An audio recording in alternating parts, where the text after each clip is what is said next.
எடப்பாடி பழனிசாமி அவர்களுக்கு பாஜக கூட்டணி மீது நம்பிக்கை இல்லையா? ஓபிஎஸ் போல இரண்டு மனம் வேண்டும் இறைவனிடம் கேட்டேன்னு அவரு ஓபிஎஸ் மாதிரி நினைக்கல. பாஜக இருக்கும் இடத்துல விசிக போக மாட்டோம் அப்படின்னு சொல்லிருக்காங்களா இல்லையா? இது எப்படின்னா திமுக பாட்டு உண்டு, பாளையங்கோட்டை சிறையினிலே பாம்புகள் பள்ளிகள் நடுவினிலே அஞ்சாமல் இருந்தவன் யாரு, அந்த கலைஞன் புகழை பாடின ஆட்சோட.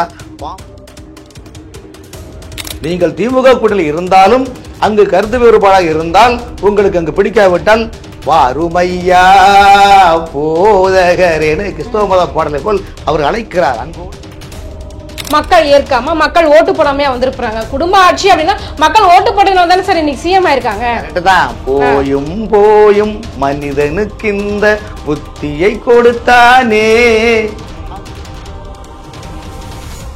உங்களால நேரடியா இங்க பாஜக ஜெயிக்க முடியல, அதனால அந்த மக்கள் இங்க கூட்டிட்டு ஓட்டு போட வச்சு ஜெயிக்கலாம். எப்படி நீங்க இந்த மாதிரி யோசிக்கிறீங்க எனக்கே புரிய மாட்டேங்குது. அதாவது என்டிஏ கூட்டணியில பிரச்சனை இல்லைன்றீங்க, இப்பதான் ஓபிஎஸ் அவர்கள் அந்த கூட்டணி விட்டு வெளியே வந்திருக்கிறாரு, சமாதான படலாம் போய்கிட்டு இருக்கு. என்ன பிரச்சனை? ஓபிஎஸ் அண்ணன் பிரதமர் அவர்கள் பல முறை இங்க வருகின்ற போது அவரை சந்திக்கிறதுக்கு டைம் கொடுக்கல. என்ன மன ஓபிஎஸ் அவர்களுக்கும் இபிஎஸ் அவர்களுக்கும் இருக்கக்கூடிய இந்த புகைச்சலை பாஜக தனக்கு சாதகமா பயன்படுத்திட்டாங்கல்ல. எப்படிங்க ஏங்க இது என்னங்க? நீங்க அதிமுக பிஜேபி என்பது பெருசா ஜாதகம் பொருத்தம் எல்லாம் நீங்க நினைக்காதீங்க. ஜாதகம் பொருத்தம் இல்ல, பூ பொருத்தம் பார்த்திருக்காங்க, அவ்வளவுதான். தாவேகா கட்சி அதிமுக கூட்டணியில் சென்றார்களே ஆனால் திமுக கூட்டணி தமிழகத்தில் 20 எம்எல்ஏ வாங்க மாட்டாங்க என்பது திமுகவுக்கும் தெரியும்.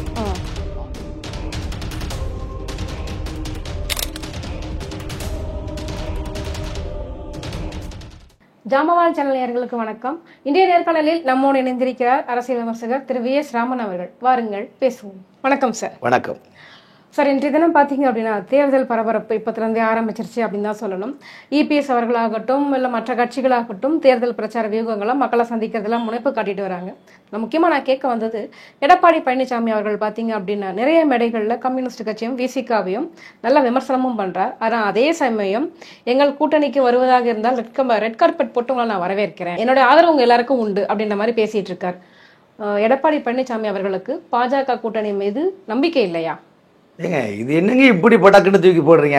அதாவது அவர் ஓபிஎஸ் போல இரண்டு மனம் வேண்டும் இறைவனிடம் கேட்டேன்னு அவரு ஓபிஎஸ் மாதிரி நினைக்கல. எடப்பாடி அண்ணன் அவர்கள் இந்த முறை திமுக ஆட்சியை வீழ்த்த வேண்டும் ஒற்றை இலக்கில் இருக்கிறாரு. ஆகவே ஒற்றை இலக்கில் இருக்கக்கூடியவர்கள் திமுகவில் மனப்புழக்கத்தில் உள்ள வேண்டும் புறம் வேண்டும் அங்கொண்டும் இங்கொண்டும் உள்ளே வெளியே என்ற நிலைப்பாட்டில் இடதுசாரியும் வலதுசாரி கம்யூனிஸ்ட் கட்சிகளும் புலம்பிக் கொண்டிருக்கின்றார்கள். அந்த கட்சியை வைத்துக் கொண்டு இன்னைக்கு காங்கிரஸ் கட்சியிலும் பார்த்தீங்கன்னா காமராஜர் ஏசியில் இருந்தாருன்னு சொல்லிட்டு அந்த திருச்சி சிவா எம்பி அவர்கள் சொன்னதுனால அங்கு காங்கிரஸ் கட்சிக்காரர்களே புலக்கல் இருக்கிறாங்க. தமிழ்நாட்டில் ஒட்டுமொத்த மொத்தமாக 8 கோடி மக்களும் திமுக ஆட்சிக்கு எதிரான ஒரு நிலைப்பாட்டில் இருக்கிறாங்க. இத்தகைய மனநிலை கருத்தில் உள்ளவர்கள் அந்த கட்சியில் இருந்து திமுக கூட்டணியில் இருந்துக்கிட்டு நீங்கள் தினசரி சங்கடப்பட்டு கொண்டு போவதை விட வாருங்கள், உங்களுக்கு நான் மீப்பெரும் இரட்சகரும் போதகருமாக இருக்கிறேன் என்று அழைக்கிறார். திமுக கூட்டணி இருக்கிறவங்க எல்லாம் இபிஎஸ் கிட்ட புலம்புனாங்களா, எங்களுக்கு ரொம்ப கஷ்டமா பேப்பர்ல வருதுல்ல, செய்தியில ஊடகத்துல வருதுல்ல, அங்க என்ன நடக்குன்னு அண்ணன் திருமாவளவன் அவர்கள் ஒவ்வொரு மேடல என்ன பேசுறாருங்க, நாங்க கூட்டணியில எங்களுக்கு ஆசைதான், எங்களுக்கு அமைச்சர் பதவி இருக்குன்னு ஆசை இல்லையா, நாங்க எப்ப பார்த்தாலும் இப்படி அடிமையாக இருக்கட்டுமானவள எடப்பாடி விசிகவும் பல இடங்களில் புலம்பு பேசிட்டு இருக்கிறாங்க. இதே விசிக தலைவர் திருமாவளவன் தான் திருச்சி மாநாட்டில் ஒரு விஷயம் சொல்லியிருக்கிறார். இது நாங்க கொள்கை பிடிச்சுதான் நாங்க திமுக கூட நாங்க கூட்டணியில இருக்கோம் அப்படின்ற வார்த்தையும் அவர் சொல்லியிருக்காரு.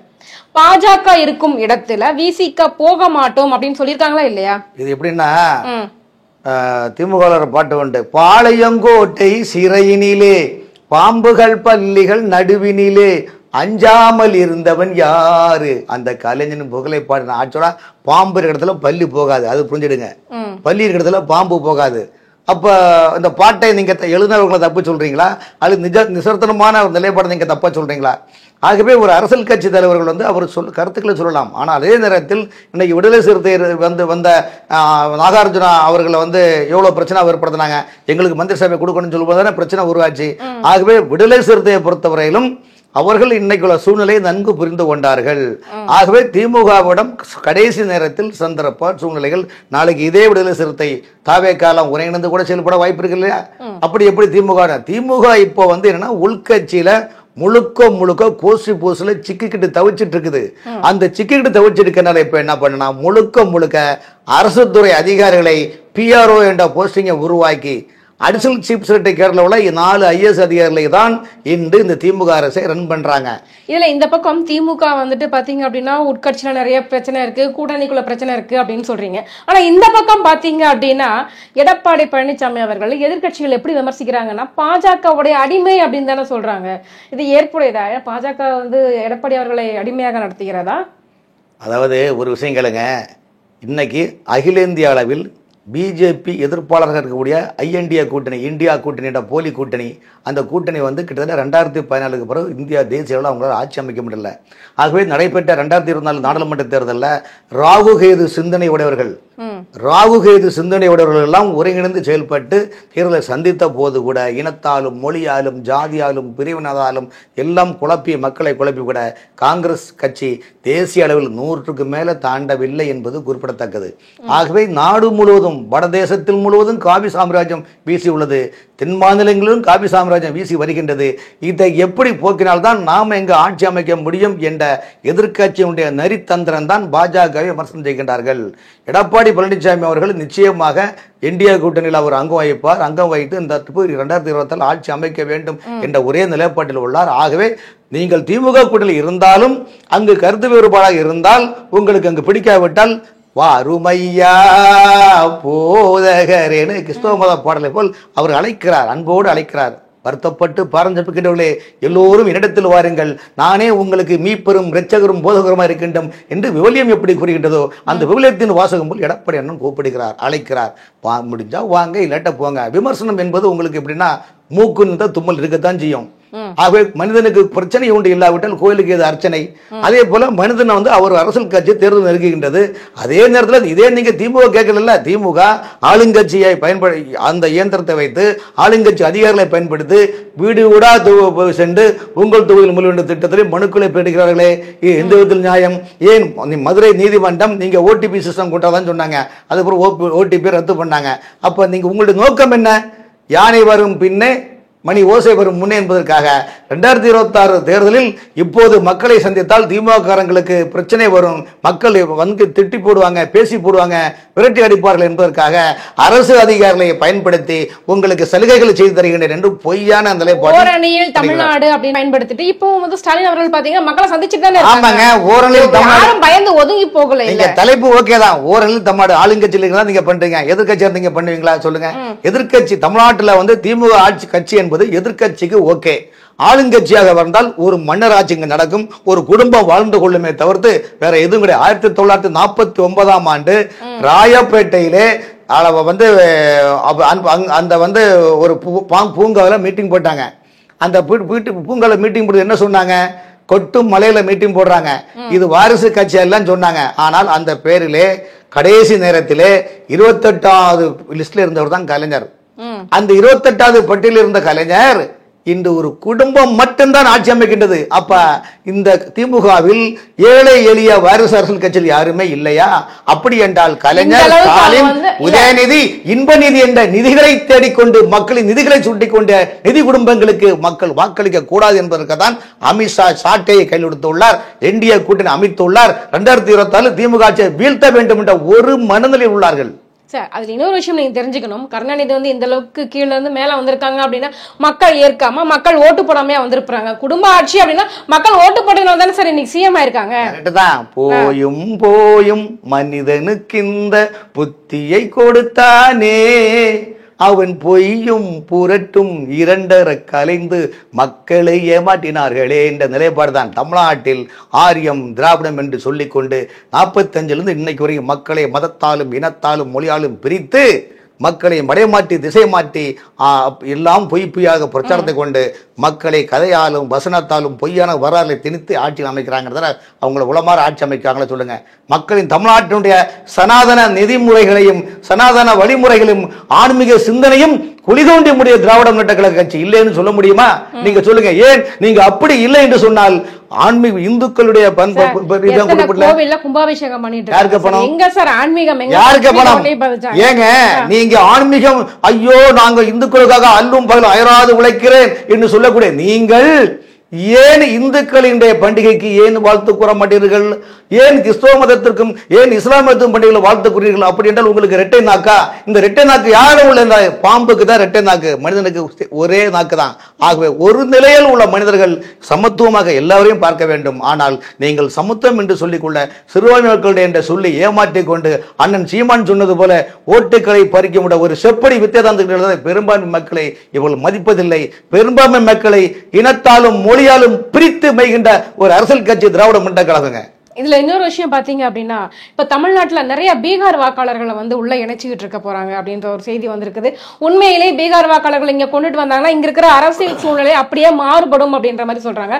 இதை பத்தி ரகுபதி அவர்களும் வந்து பேசியிருக்காங்க. இதை பத்தி உங்க கருத்து? நாடாளுமன்றத்தில் மூத்த எம்பியாக இருக்கக்கூடிய TR பாலு அவர்கள் 2 நாள் முன்பு அறிக்கை கொடுத்துள்ளார். அந்த பீகார் போன்ற தொகுதியில் மண்டலங்களில் உள்ள மாநிலம் விட்டு மாநிலம் வேலைக்கு சொல்லக்கூடிய அந்த பணியாளர் குறித்து நீங்கள் வந்து நாடாளுமன்றத்தில் விவாதம் நடத்த வேண்டும் என்று சொன்னார். நாங்கள் சொல்கின்றோம், விவாதம் பீகார் நடத்த வேண்டிய அவசியம் இல்லை, விவாதம் தமிழ்நாட்டை பற்றி தேர்தல் வாக்களை பற்றி அவசியம் இல்லை, விவாதம் நடத்த நீங்கள் மேற்கு வங்கத்தை பற்றி சொல்ல வேண்டும். மேற்கு வங்கத்தில் நீங்கள் அந்த வாக்காளர் அடையாள அட்டை ஆதார் கார்டை நீங்கள் சர்வே எடுத்தீங்கனால் 70% வாக்காளர்கள் பங்களாதேஷிலிருந்து கள்ளத்தனமாக ரோஹிங்கியா கோல் ஊடுருவி இருக்கின்றார்கள். இதெல்லாம் உங்களுக்கு ஏன் சொல்ல தெரியல? ஏன் பீகார் எழுக்கிறீங்கன்னா, பீகார்ல இந்த வருடம் கடைசியில் சட்டமன்ற தேர்தல் நடைபெற உள்ளது. ஆகவே தேர்தல் ஆணையம் சட்டப்படிதான் ஆய்வை மேற்கொள்கின்றன. ஆனால் வங்கத்துல ரோஹிங்கியா எல்லாம் உள்ள வந்துட்டாங்கன்னா அதுக்கு யார் காரணம், யார் பொறுப்பு? மத்திய மாநில அரசு தான் காரணம். மாநில அரசுகள் திரிணாமுல் காங்கிரஸ் முதலமைச்சர் மம்தா பானர்ஜி அவர்கள் ஓட்டு வங்கிக்காக அந்த மேற்கு அங்க மாநிலத்திலே இனத்தாலும் மொழியாலும் ஜாதிலும் பிரித்து வைத்துள்ளார்கள். நான் சொல்லுகின்றேன், தைரியம் இருந்தால், தில்லி இருந்தால், ராணி இருந்தால், மேற்கு வங்க முதலமைச்சர் இந்த மண்ணின் மேந்தர்கள் தான், தமிழ்நாட்டில் இந்தியன் குடியுரிமை மக்கள் தான் மேற்கு இருக்க வேண்டும், மற்றவர்களின் தேர்தல் ஆணையம் மூலமாக கணக்கெடுக்க சொன்னால் மேற்கு வங்கத்தில் திரிணாமுல் காங்கிரஸ் 60 MLA சீட்டை தாண்டி வாங்க மாட்டார்கள் என்பதை நீங்கள் புரிந்து கொள்ளுங்கள். ஏன் பீகார் மாநிலத்தில் பிரச்சனை எடுக்கிறார்கள் என்றால், பீகாரில் 26 சட்டமன்ற தொகுதியில் RJD லல்லு பிரசாதுடைய கட்சி இந்த கள்ளத்தனமாக குடியிருப்புள்ள வாக்குகளை பெற்று ஜெயிப்பார்கள். ஆகவே அதை தேர்தல் ஆணையம் கண்டுபிடித்து ரிஜெக்ட் செய்தனால்தான் அவர்களால் தாங்க முடியவில்லை. அதே ஃபார்முலா தானே இப்ப பிஜேபி வந்து ட்ரை பண்ணிட்டு இருக்காங்க. பீகார் மக்கள் நிறைய பேர் இங்க கொண்டுட்டு வந்துட்டாங்க, அவங்களுக்கு ஒரு ஓட்டர் ஐடி கொடுத்துட்டாங்க அப்படின்னா உங்களால நேரடியா இங்க வந்து பாஜக ஜெயிக்க முடியல, அதனால அந்த மக்கள் இங்க கூட்டிட்டு வந்து ஓட்டு போட வச்சு ஜெயிக்கலாம். எப்படி நீங்க இந்த மாதிரி யோசிக்கிறீங்க எனக்கே புரிய மாட்டேங்குது. அதாவது இந்த விஷயத்தை பொறுத்த வரைக்கும் பாஜகவோட ஸ்டேட்டஸ் என்னங்கிறது இங்க நல்லாவே தமிழ்நாட்டுல பாஜக எந்த அளவுக்கு இருக்கு, எந்த அளவுக்கு வளர்ந்திருக்கு அப்படிங்கிறது. இப்போ நீங்க நான் கன்னியாகுமரியில் இருக்கிறேன், என்னுடைய ரேஷன் கார்டு கன்னியாகுமரியில் இருக்குது, நான் அரிசி பருப்பு வாங்க முடியாது. இப்போ நான் சென்னையில குடியிருக்கிறேன், பாஜக அரசு என்ன சொல்லிச்சு, இமயம் முதல் குமரி வரையிலும் ரேஷன் கார்டில் உள்ள சலுகைகளை நீங்க எங்க வேணும் வாங்கலாம்னு சிஸ்டம் கொண்டு வந்தாங்களா இல்லையா? இன்னைக்கு சாமானிய மக்கள் ஊருக்கு போய் வாங்க முடியாதனால இங்க போய் நீங்க ஆட்டோமேட்டிக்கா ரேஷன் கார்டில் வாங்குறீங்களா இல்லையா? ஒரே நாடு ஒரே தேர்தல் ஒரே சட்டம் என்ற நிலைப்பாடு கொண்டு வந்தோமா இல்லையா? அப்படி கொண்டு வர போறோம். அப்படிப்பட்ட நிலைமையில் மாநிலங்களில் உதாரணத்துக்கு கேரளா மாநில மக்கள் வந்து தமிழ்நாட்டில் வந்து 50 வருஷமா குடியிருக்கிறாங்களா, அவங்க இந்த ஊர்ல சிட்டிசனா இந்த ஊர்ல உள்ள ரெசிடென்சியா இதான் ஆயிடுறாங்க. ஆகவே அந்த வாக்காளர் அடையாளத்தை அவங்க இங்க மாத்தி இங்கே ஓட்டு போடுறாங்க. அதே போலதான் வட மாநிலங்களில் இங்கு 10 வருடம் 15 வருடமாக தமிழ்நாட்டில் வேலை பார்க்கக்கூடிய லேபர்ஸ்கள் அவர்கள் இங்கு குடியிருக்கிறார்கள் என்றால் எப்படி ரேஷன் கார்டில் அரிசி வாங்குகின்றார்களோ அதே போல இங்கே அவர்கள் ஓட்டு போடலாம். ஆனா உங்களுக்கு நோக்கம் என்ன? அவர்கள் பாஜக ஓட்டு போட்டு வருவார்கள், அவர்கள் பாஜக கொண்டு ஓட்டு போட்டால் நமக்கு இங்க ஒண்ணுமே இல்லாத ஆயிருமோ என்ற நிலைப்பாடு திமுக ஒரு பயம் கொடுக்குது. திமுக பயம் அப்படின்றத தாண்டி நீங்க கொஞ்சம் யோசிச்சு பாருங்களேன், பாஜகவால இங்க பெருசா கால் ஊன்ற முடியல, அதனால இங்க வந்து நார்த் இந்தியன்ஸ் நிறைய பேர் இங்க கூட்டு வந்து இங்க வேலை பார்க்க வச்சு, ஏன் சார் நீங்க வந்து ஆளுங்கட்சியா இருக்கிறீங்க, மத்தியில நீங்க தான் ஆட்சி அமைச்சிருக்கிறீங்க, மத்தியில ஆளுங்கட்சியா இருக்கிறீங்க, வட மாநிலங்கள்ல உங்களால ஏன் தமிழ்நாடு அளவுக்கு ஒரு இம்ப்ரூவ்மெண்ட் கொடுக்க முடியல? சரி, இப்ப நீங்க சொல்றதை பார்த்தா தமிழ்நாட்டில் உள்ள மிகப்பெரிய தீர்க்க தரிசனிகள், பெரும் தொழிலதிபர்கள், பெரும் செல்வந்தர்கள்லாம் ஏதோ திராவிட முன்னேற்ற கழகத்தால தான் இவங்க பண்ணதுனாலதான் நாங்க அங்க வாழ்ந்துட்டோம்னு சொன்னீங்களே. நீங்களும் மகேஷ் பொய்யாமொழி மாதிரி பேசுறீங்களே, மகேஷ் பொய்யா தான் பள்ளிக்கூடத்தில் பேசாரு, நமக்கெல்லாம் கடவுள் யார் என்றால் கலைஞர் தான். யார் என்னங்க ஒரு வார்த்தைக்கு ஒரு அர்த்தமே இல்லையா சொல்லுங்க. நீங்க போற போக்க பார்த்தா 64 நாயன்மார்கள் அடுத்து 65 நாயன்மார்கள் கலைஞர் இவரையும் கொஞ்சம் கும்பிடுங்கன்னு சொன்னாலும் ஆட்சேபப்படுவதில்லை. ஆகவே பிஞ்சு உள்ளத்தில் நஞ்சை விதைக்கின்ற இந்த திராவிட முன்னேற்ற கழக அரசு வீழ்த்தப்பட வேண்டும், மாற்றப்பட வேண்டும், அப்புறப்படுத்த வேண்டும். வயல்களில் எப்படி களை எடுக்கிறோமோ அதே போல் தமிழ்நாட்டில் உள்ள பெரும் அந்த மக்களுடைய ஆன்மீக சிந்தனை வளர்க்க வேண்டும், நற்சிந்தனை வளர்க்க வேண்டும், தேசத்தினுடைய வரலாறை சொல்ல வேண்டும், தேசபக்தர்களுக்கு வரலாறை சொல்ல வேண்டும், தேசத்துக்காக பாடுபட்ட தலைவருடைய வரலாற்றை பாடப்புத்தல் வைக்க வேண்டும். ஆனால் தமிழ்நாட்டில் உள்ள இன்னைக்கு அதான் நடக்குது. முழுக்க முழுக்க கூடியும் ஆடியும் கொலையும் கொள்ளையும் பாலியலும் நடந்த அரசு என்னது? அது ஆட்சியா? இது சொல்லுங்க, இது ஆட்சியா? நீங்க சொல்லுங்க. இந்த ஆட்சியை ஏற்கனவே அதாவது எம்ஜிஆர் அவர்களும் ஜெயலலிதா அவர்களும் இந்த ஆட்சி திமுக ஆட்சியை பற்றியும் திமுக மக்களுக்கு எதிரான ஒரு அரசியல் கட்சி அதை அப்புறப்படுத்த வேண்டும் என்ற வார்த்தையை திரும்ப திரும்ப திரும்ப திரும்ப சொல்லுதான் எம்ஜிஆரும் ஜெயலலிதா அவர்களும் தமிழ்நாட்டில் ஆட்சி அமைத்தார்கள். அத்தகைய கட்டமைப்பை தான் அன்னை எடப்பாடியும் அவர்களும் கொண்டு வருகிறார்கள். அந்த எடப்பாடியுடைய கரத்தை வலுப்படுத்தி ஆட்சி வர வேண்டும் என்பதற்கான பாஜக உள்ளிட்ட என்டிஏ கூட்டணி வலுவான ஒரு கட்டமைப்பு உருவாக்கி வருகின்றது. இதை பொறுத்து கொள்ளாமல் தான் திமுக என்டிஏ கூட்டணிக்குள்ள குழப்பத்தை ஏற்படுத்தலாமா, அவர்களை கூப்பிட்டு பேசலாமா, இவர்களை கூப்பிட்டு பேசலாமா, அவர்களை கூப்பிட்டு ஒரு டீ சாப்பிட்டு அனுப்பினோம்னா பார்க்குறாங்க அங்கே கூட்டணி போயிருப்பாங்களோ, இங்கே என்ன பேசியிருப்பாங்களோன்னு தேவப்பிரசனம் பார்க்காத ஒரு குறையாக தமிழ்நாட்டில் குழப்பத்தை ஏற்படுத்த வேண்டும். இந்த குழப்பம் தேர்தல் நெருங்க நெருங்க நெருங்க திமுகவுடைய குழப்பங்கள் அவர்கள் அதிகமாக ஏற்படுத்துவார்கள். திமுகவோட குழப்பங்கள் அப்படின்றதையும் தாண்டி அதிமுகவிற்கு பெருமளவுல கூட்டணிக்கு யாருமே வரல, வேற வழி இல்லாம அவங்க பாஜக கூட தான் கூட்டணி வச்சாக வேண்டிய நிலைமையில இருக்காங்க. இப்போ 2024 பார்லிமெண்ட் எம்பி எலெக்ஷன்ல பெருசா அதிமுக கூட யார் கூட்டணி இருந்தாங்க இல்லைங்க. எம்பி எலெக்ஷன்ல தேமுதிக இருந்தாங்க, அவங்கள சார்புல ஒரு சில ஒரு கட்சியெல்லாம் இருந்தாங்க. அன்னைக்குள்ள நிலைப்பாடு என்பது வேறு. தமிழ்நாட்டை பொறுத்தவரை இன்னைக்கு அரசியல் கட்சி நிலைப்பாடு பாஜகவுக்கும் வேற வழி இல்ல, ஆதரவு இல்ல. அதிமுக விட்டா அதிமுகவும் பாஜக விட்டா வேற வழி இல்ல. 2024 நாடாளுமன்ற தேர்தலில் பாஜக வைத்தா கூட்டணி 12% ஓட்டு வாங்கிச்சு. இது மக்கள் போட்ட ஓட்டு தானே? சொல்லுங்க. காலு உண்ட விட மாட்டோம், கை உண்ட விட மாட்டோம், பேச விட மாட்டோம், நிக்க விட மாட்டோம். Go back Modi. என் மோடி பிரதமராக இருந்தாலும் தமிழகத்தில் என் தலைவன் தளபதி எங்கள் அண்ணன் ஸ்டாலினுடைய உத்தரவு இல்லாமல் மோடி வர முடியாது என்ற சொன்ன கட்சியும் இந்த திராவிட முன்னேற்ற கழகம் தான். அதையும் நீங்க புரிஞ்சு கொள்ளுங்க. நீங்க நினைச்சா போன்னு சொல்லுவீங்க, நீங்க நினைச்சா வாங்க அப்பாவுக்கு பேர்ல நாணயம் வெளியிடுங்க இதெல்லாம் சொல்லுவீங்க. அப்புறம் உங்க சார்பில் பிரதிநிதியை அனுப்பி முதல்ல இது போடுவீங்க. மீம்ஸ்ல கூட என்ன சொன்னாங்க, சமீபத்தில் வந்த மீம்ஸ்ல என்ன பண்றாங்க, பிரதமர் 6 மணிக்கு டெல்லிக்கு போறாரு, 6:30 மணிக்கு இன்னொருத்தர் வெளியே சோசியல் மீடியா போயிட்டாரா அப்போ எப்பா பேருவான்னு சொல்லுவாரு. இப்போ அடுத்து பிரதமர் திரும்ப வர போறாரு, இப்போ அடுத்து என்ன நடக்க போகுதுன்னு காலம் தான் பதில் சொல்லணும். ஸோ இத்தகைய சூழ்நிலை பொறுத்தவரையும் தமிழ்நாட்டை பொறுத்தவரையும் திமுக ஆட்சி வீழ்த்தப்பட வேண்டும் என்ற மனநிலையில் மக்கள் உள்ளார்கள். என்டிஏ கூட்டணி உள்ளது. இதை மீண்டும் நாம தான் ஆட்சிக்கு வர வேண்டும். திமுக தன்னுடைய வேலைகளை அவர்கள் சில ஆளுங்கட்சி என்ற இயந்திரத்தை பயன்படுத்தி அவங்கள வேலை செய்கிறாங்க. இதுல இன்னொரு விஷயம் பாத்தீங்க அப்படின்னா, நம்ம எலெக்ஷன் இப்ப நெருங்கிக்கிட்டே வந்துட்டு இருக்கு. இது ஒரு பக்கம் இருக்கட்டும். இப்ப எடப்பாடி அவர்கள் பாத்தீங்க அப்படின்னா தனிச்சுதான் ஆட்சி அமைக்க போறோம், முதல்வர் வேட்பாளர் இபிஎஸ் தான் அப்படின்ற மாதிரி சொல்லியிருக்காங்க. ஆனா எந்த கூட்டத்திலுமே பெருமளவுல அமித்ஷா அவர்கள் இதை முன்மொழியவே இல்ல. இப்ப அவங்களுக்குள்ளே ஒரு உரசல் இருந்துட்டு தான் இருக்கு. ஆட்சியில பங்கு கேட்கறாங்களா பாஜக? ஒரு விஷயங்களுங்க, மனிதனுக்கு எப்பவுமே மூக்குனது போது தும்மல் இருக்குதான் செய்யும். இது எல்லாரையும் நம்ம சாட்டிஸ்பேக்ஷன் பண்ண முடியாது. கூட்டாட்சி மகாராஷ்டிரா கூட்டாட்சி தான் நடக்குது. ஸோ கூட்டாட்சியில் கொடுக்கல உங்களுக்கு என்ன தப்பு இருக்கு சொல்லுங்க. அதில் எடப்பாடி அண்ணன் அமித்ஷா அவர்கள் எடப்பாடி அவர்கள் தலைமையில் தான் ஆட்சி அமைக்க நம்ம சொல்லியிருக்கிறோம். ஆகவே அதில் எந்த பிரச்சனையும் கிடையாது. என்டிஏ கூட்டணிகளும் எந்த பிரச்சனையும் கிடையாது. உங்களை போன்ற ஊடகத்தால் தான் ஈரை பேனாக்கி, பேனை பெருமாளாக்கி, பெருமாளை பெத்த பெருமாளாக்கி கொள்கின்றீர்கள் என்பது குறிப்பிடத்தக்கது. ஆகவே என்டிஏ கூட்டணி எந்த விரிசலும் இல்லை, எந்த உரசலும் இல்லை. எம்முடைய இலக்கு 2026 நோக்கி தான் இலக்கு. என்டிஏ கூட்டணியில பிரச்சனை இல்லைன்றீங்க. இப்பதான் ஓபிஎஸ் அவர்கள் அந்த கூட்டணி விட்டு வெளியே வந்திருக்கிறாரு. சமாதான படலம் போய்கிட்டு இருக்கு.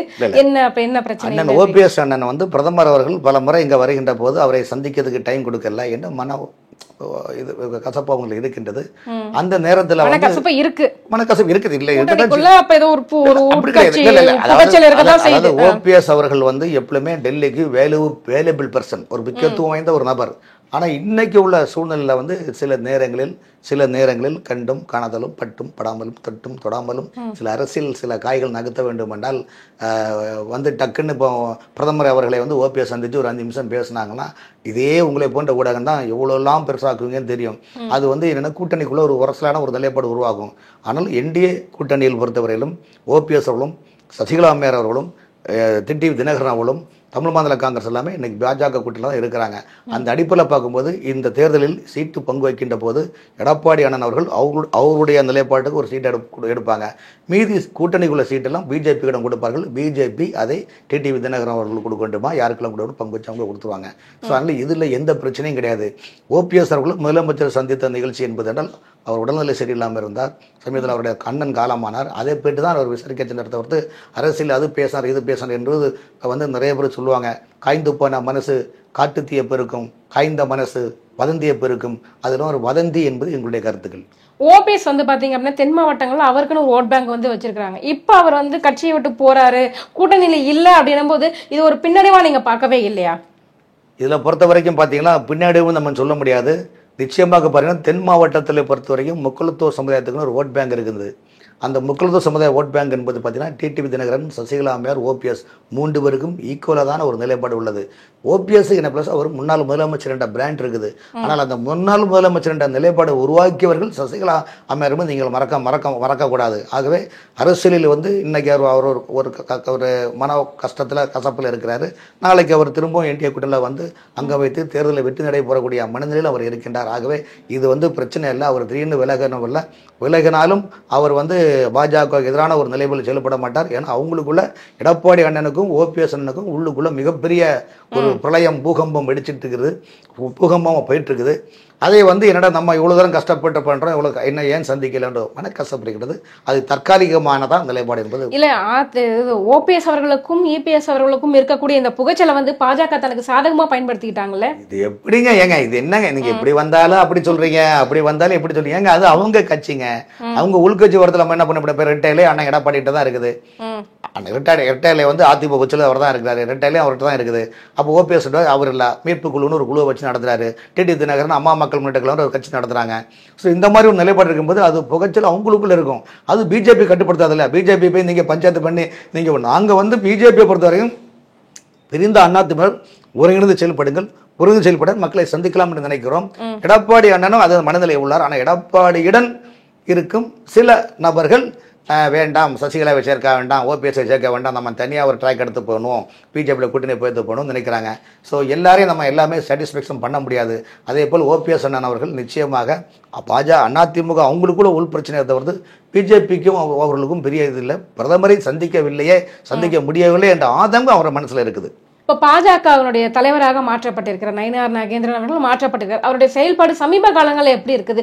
அண்ணாமலை அவர்களுக்கு ரொம்ப வீரியமாக இல்லைல்ல, நிறைய விஷயங்கள் அண்ணாமலை ரொம்ப போல்டா திமுகவை எதிர்த்து கேள்வி கேட்டு ரொம்ப குடைச்சல் கொடுத்துக்கிட்டே இருந்தார். இப்போ அந்த அளவுக்கு கொஞ்சம் அமைதியா இருக்கிற மாதிரி போகுது. அதாவது அண்ணாமலை அவர்களை பொறுத்தவரையிலும் உங்களை போன்ற ஊடகங்களுக்கு தினசரி தீனி போட்டுக்கொண்டே இருப்பார்.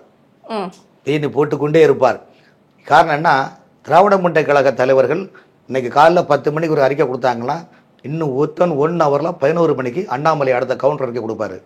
அப்ப கவுண்டர் இருக்கும்போது ஒரு நாளைக்கு குறைஞ்சபட்சம் 6 அறிக்கை 7 அறிக்கை அண்ணாமலை கொடுத்து கொண்டே இருப்பார். அந்த கொடுத்து கொண்டிருக்கின்ற போது என்னன்னா அண்ணாமலையால் திமுகவுக்கு மிகப்பெரிய தர்ம சங்கடக்கடு உள்பட்ட நிலைப்பாடு அங்க இருந்தாங்க. ரெண்டாவது அண்ணாமலை திராவிட கட்சிகள் 2 கட்சியுமே மக்கள் விரோதமான ஒரு அரசியல் கட்சின்னு அவருடைய மனநிலை. ஆகவே அண்ணாமலை மாற்றினால்தான் பிஜேபி கூட்டணி அதிமுக மனநிலை இருந்தது. அண்ணாமலை மாற்றினால்தான் திமுகவுக்கு ஃப்ரீயா இருக்க முடியும் நிலைப்பாடு இருந்தது. ஆனால் பிஜேபியை பொறுத்தவரையும் அண்ணாமலை என்ற முகம் என்பது திமுகவுடைய எதிர்ப்பு முகம். அதுவிட திராவிட கட்சிகளோட எதிர்ப்பு முகம் நம்ம சொல்லிக்கலாம். ஹெச் ராஜா அவர்களை பொறுத்தவரையிலும் தமிழகத்தில் ஹிந்துத்துவா என்ற மனநிலையில் உள்ள முகம். நயினார் நாகேந்திரன் அவர்கள் திராவிட சிந்தனை உள்ள தலைவர், பிராண்டட் பார் பாஜக. இதுதான் இன்னைக்கு தமிழ்நாட்டில் உள்ள 3 பிஜேபி தலைவருடைய மனநிலை. இதுதான். மற்றவர்கள் எல்லாம் அப்போ பேசுவாங்க வருவாங்க என்பது வர பாஜகவில் இந்த 3 தலைவர்கள் தான் இன்னைக்கும் தமிழ்நாட்டில் கோலோச்சியான ஒரு நிலைப்பாடு இருக்கிறாங்க. இவர்களோட தான் மக்கள் செல்வாக்கு இருக்குது. இந்து அமைப்புகளுடைய செல்வாக்கை நோக்கி பயணிக்கின்றார்கள். அந்த அடிப்படையில் தான் 3 தலைவர்களையும் பாஜக எடுத்துக்கொண்டு வருது. மற்றபடி நம்ம அதில் கருத்துக்களை சொல்ல முடியாது. இதுதான் நிலைமை. கண்டிப்பாக அண்ணாமலை அவர்களை டெல்லி பாஜக ஒருபோதும் கைவிடாது. சில சூழ்நிலையின் பெயரால் அவர் அறிக்கை கொடுக்கிறாரு. பட் ஒவ்வொரு அறிக்கைக்கும் திமுக சிந்திக்குதில்ல, என்ன இப்படிலாம் அறிக்கை கொடுக்குறாருன்னு சொல்லிட்டு ஆகவே வருவார். அவர் ஃபீனிக்ஸ் போல் மீண்டும் வருவார் என்பது என்னுடைய பதிவு. கண்டிப்பாக. இதுல இன்னொரு விஷயம் என்ன அப்படின்னா அண்ணாமலையர்கள் நீக்கியதுக்கு காரணம் அதிமுக கூட கூட்டணி வைக்கணும், அது அந்த ஒரு நோக்கம் தானே காரணம்? இல்ல, அதாவது அண்ணாமலையுடைய காரணம்னா நமக்கு திராவிட கட்சிக்குள்ள கூட்டணி வேண்டாம், அதிமுக திமுக வருது, அதிமுக கூட்டணி கூட நமக்கு வேண்டாம். காரணம் என்னன்னா, நமக்குன்னு ஒரு இளம் தலைமுறைகள் கட்டமைப்பு ஸ்டடியா இருக்குது. 2026 தேர்தலில் நீங்க விட்டுருங்க, 2031 சட்டமன்ற தேர்தலில் தமிழ்நாட்டில் வந்து 3 தலைவருடைய ஓட்டம் தான் அதிகமாக இருக்கும். உதயநிதி அவர்கள், 2வது நடிகர் விஜய், 3வது அண்ணாமலை. 2031 சட்டமன்ற தேர்தலில் தமிழ்நாட்டில் நீங்கள் பொறுத்து இந்த 3 பிராண்டை வச்சு தான் தேர்தலில் சந்திக்கக்கூடிய ஒரு நிலைப்பாடு இருக்கும். ஆகவே நமக்கு இப்போதைக்கு வந்து கூட்டணி வேண்டாம், நாம கடுமையாக உழைப்போம், திராவிட கட்சியோட ஊழலை மக்களிடம் அம்பலப்படுத்துவோம், வெளிப்படுத்துவோம். இதன் மூலம் தமிழகத்தில் உள்ள இளம் தலைமுறைகளுடைய அந்த நினைவு சிந்தனைகளையும் அவங்களோட தேச சிந்தனைகளையும் கரெக்டாக நம்ம சொல்லிட்டோம்னா மக்கள் மத்தியில் மிகப்பெரிய எழுச்சி இருக்கும். அந்த எழுச்சியை ஊடகத்தின் மூலமாக வெளிக்கொண்டு செல்லலாம் என்று அண்ணாமலை நிலைப்பாடு. ஆனால் 2026 பொறுத்தவரையும் திராவிட முன்னேற்ற கழகம் செய்யக்கூடிய சில தேச விரோதமான, தேசத்துக்கு விரோதான பல கருத்துக்களை சொல்லி மக்கள் மத்தியில் குழப்பி, இந்த குழப்பம் தேசியம் முழுவதும் வந்துவிடக் கூடாது என்பதற்காக தான் அமித்ஷா அவர்கள் உடனடியாக, நீங்க வந்து அதிமுக பிஜேபி என்பது பெருசா ஜாதகம் பொருத்தம் எல்லாம் நீங்க நினைக்காதீங்க. ஜாதகம் பொருத்தம் இல்ல, பூ பொருத்தம் பார்த்துருக்காங்க, அவ்வளவுதான். பூ பொருத்தல சரி ஓகே வாங்க கை நினைச்சிட்டு போயிட்டாங்க. நீங்களும் விமர்சனம் பண்ணாதீங்க, அவங்களும் உங்களை எப்படி விமர்சனம் பண்ணாதீங்க. இன்னைக்கு யாராவது பிஜேபி தலைவர்களோ அல்லது அதிமுக தலைவரோ யாரும் பற்றியும் 2 கட்சி பற்றி விமர்சனங்கள் கிடையாது. ஸோ அந்த பூப்பொருத்தம் பார்த்து கை நினைச்சிட்டு போன பிறகு இந்த ஒரு மாற்றம் வந்திருக்குல்ல, இதுவே பெரிய எழுச்சி தானே. ஆகவே ஜாதகம் பொருத்தம் இல்லாவிட்டாலும் பூப்பொருத்தத்தில் ஒருங்கிணைந்து உள்ளார்கள். இந்த பூப்பொருத்தத்தை வெற்றியான ஒரு நிலைப்பாடு உருவாக்க வேண்டும் என்றுதான் டெல்லியில் பாஜக நிலைப்பாடு, அதுதான் தமிழகத்தினுடைய பாஜக நிலைப்பாடு. அதை தான் ஆனால் எடப்பாடிய மனநிலை அவர்களும். இந்த பக்கம் திமுக கூட்டணி, இந்த பக்கம் அதிமுக கூட்டணி. நடுவில் பார்த்தீங்க அப்படின்னா இப்போ வெற்றி கழகம், தமிழக வெற்றி கழகம், விஜய் அவர்களும் அவர் பங்குக்கு கொஞ்சம் வேகமாக முன்னேறி வருகிறார், மக்கள் நிறைய சந்திக்கிறார், அவர்களுக்காக பல முன்னெடுப்புகளை வந்து நடத்திக்கிட்டு இருக்கார். அவருடைய இந்த அசுர வளர்ச்சி வந்து அதிமுக பாஜக கூட்டணிக்கு எந்த மாதிரியான ஒரு பின்னடைவை ஏற்படுத்த நினைக்கிறீங்க? இந்த தேர்தலை 2026 சட்டமன்ற தேர்தலை சாதாரணமான தேர்தல் என்பது நம்ம கடந்துட்டு போக முடியாது. காரணம் என்ன, இன்னைக்கு தமிழ்நாட்டில் இளம் தலைமுறையுடைய மனநிலை என்னன்னா, திமுக வேண்டாம், அதிமுக வேண்டாம், புதுசாக ஒரு நியூ ஜென்ரேஷனாக கொண்டு வருவோம் என்னும்போது அது ஏன் விஜய் இருக்கக்கூடாதா என்ற நிலைப்பாடு. அதுக்கு காரணம் என்னன்னா, தமிழ்நாட்டை பொறுத்த வரைக்கும் இன்னைக்கு நடுத்தர ஏழை மக்கள்கிட்ட, படித்த மக்கள் மத்தியில் வேலைவாய்ப்பு கிடையாது, பொருளாதார சூழ்நிலை கிடையாது. எந்த பொருளை தொட்டிலும் வேலை ஏற்றி இன்னைக்கு சாதாரண ஒரு கம்பெனியில் வேலைக்கு போனால் 10,000 15,000 சம்பளம் கொடுக்குறாங்க.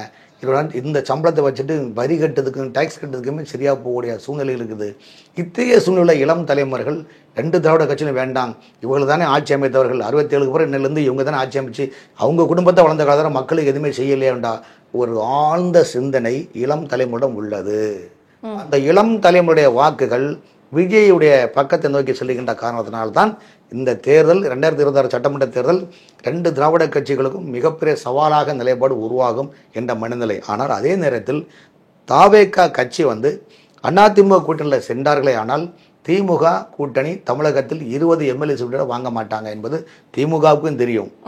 ஆகவே திமுக கூட்டணி என்ன நினைக்கிறது என்றால், தாவேகா ஒரு கூட்டணி அமைத்து தனியாக சென்றால் நமக்கு பிரச்சனை இல்லை என்று நினைக்கிறாங்க. ஏன் பிரச்சனை இல்லை நினைக்கிறாங்கன்னா, இன்னைக்கு அரசு இயந்திரம் திமுக கையில் இருக்குது, தமிழ்நாடு முழுவதும் சிறுபான்மை மக்களுடைய ஓட்டுகள் திமுகவுக்கு தான் கிடைக்கும், அந்த மனநிலை கொண்டு வராங்க. அண்ணன் திருமாவளவன் அவர்கள் இருக்கனால தலித் மக்களுடைய ஓட்டுகள் இவர்கள் திமுக கூட்டணி கிடைக்கும்.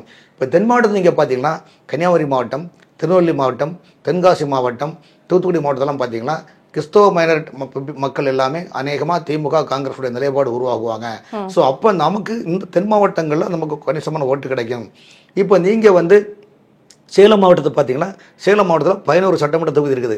இந்த 11 சட்டமன்றத்தில் வன்னியர் பெல்ட் ஸ்ட்ராங்காக இருக்கத்தாங்க. அந்த வன்னியர்களே என்னன்னா அதுல 4-5 உள்பிரிவு இருக்குது.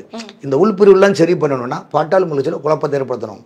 பாட்டாளி முயற்சியில் குழப்பத்தை ஏற்படுத்தினா திமுக ஈஸியாக வெற்றி வாக்கேச்சு விடும். ஏன்னா சேலம் மண்டல ரேஞ்சில் வந்து திமுக வன்னியர் மக்களை எதிர்த்து புறக்கணித்து நீங்கள் ஓட்டுகள் ஜெயிக்கும்போது சாதாரண ஜெயிக்க முடியாது, கஷ்டம்.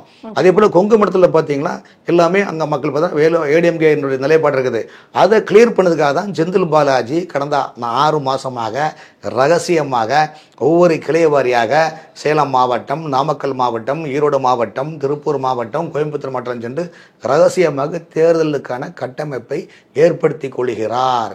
ஆகவே இந்த தேர்தலில் வந்து எல்லாருக்கும் ஒரு அஜெண்டா கொடுத்துருக்காங்க திமுகவில், அதை பிரகாரம் ஒர்க் பண்ணுறாங்க. அது போக அரசு துறையில் உள்ள சீனியர் அதிகாரிகளை அழைத்து உங்களில் ஒருவன், உன்னில் நான், என்னில் நீ இன்னும் சொல்லி ஒரு சீனை கிரியேட் பண்ணி பொய்யான மனுக்களை வாங்கி அந்த மனுக்கள் ஒன்றுமே நிறைவேற்ற முடியாது. காரணம் என்றால் மக்கள் கொடுக்குற மனுக்கள் எல்லாம் பட்டா கொடுங்கன்னு கேட்குறாங்க, பட்டா கொடுங்க கேட்குறாங்க, தனிப்பட்டா கொடுங்கன்னு கேட்குறாங்க. எங்களுக்கு அந்த 1000 ரூபா அந்த ஸ்கீம் கொடுக்குற 1000 ரூபா கொடுக்க, அந்த 1000 ரூபா மனுக்கள் எல்லாமே பார்த்தீங்கன்னா ஆல்ரெடி ஆன்லைனில் அப்ளை பண்ணி ரிஜெக்ட் ஆன ஃபார்ம் தான் இப்போ மனுக்கள் மூலமாக மக்கள் கொடுக்குறாங்க. இந்த 1000 ரூபா மனுக்களை இவர்கள் தேர்தல் முடிகிற வரையும் ஜெயிக்கிற வரையும் கொடுப்பாங்க, பணத்தை கொடுப்பாங்க. மீது எந்த திட்டமும் நிறைவேற்ற முடியாது. உதாரணத்துக்கு நீங்கள் 3 நாள் முன்னாடி நாமக்கல் மாவட்டத்தில் ஒரு நகராட்சியில் ஒரு வழக்கறிஞர் குடிநீர் இணைப்புக்கு மனு கொடுக்குறாரு. இந்த திட்டத்தில் மனுவை வாங்கிட்டு அந்த நகராட்சியை அதிகாரி பணம் கொண்டா என்று சொல்லி அந்த பணம் கேட்ட அதிகாரியை அந்த வழக்கில் லஞ்ச ஒழிப்பில் பிடிச்சு கொடுத்தாங்க. ஆகவே எல்லா திட்டத்திலையும் ஊழல்னா எப்படி மோசமான சொல்லி. ஆகவே இதெல்லாம் மக்களுக்காக இவர்கள் செய்ய மாட்டார்கள். அரசு இயந்திரங்கள் முழுக்க முழுக்க ஊழல் கரைபடிந்து உள்ளது. அந்த ஊழல் கரைபடிந்த இதை உளவுத்துறை மூலமாக சர்வே எடுத்து அரசு இயந்திரங்கள் எல்லாம் மக்களுக்கு எந்த இதுவும் செய்யலை, அவங்க இப்படி திட்டத்தை உருவாக்குங்கள் சொல்லி அதற்கு 4 சீனியர் அதிகாரிகளை வைத்து அவர்களை பிஆர்ஓ வைத்து அவர்களும் கொள்கை பரப்பு சிலராக தேர்தல் பணியாற்றக்கூடிய தந்திர வித்து தான் இப்போது உங்களில் நான் என்னில் நீ என்ற நிலைப்பாடு உருவாக்குகின்றார்கள். ஆகவே தேர்தல் அவர்கள் அரசு இயந்திரத்தை வைத்து அவர்கள் செயல்படுத்துகின்றார்கள். இதையெல்லாம் தாண்டி எதிர்க்கட்சிகள் ஜெயிக்க வேண்டும் என்றால் மக்கள் மனநிலை தான் காரணம். கண்டிப்பா எங்களுடைய பல்வேறு கேள்விகளுக்கு ரொம்ப சிறப்பான பதில் சொன்னீங்க சார். ரொம்ப நன்றி. வணக்கம்.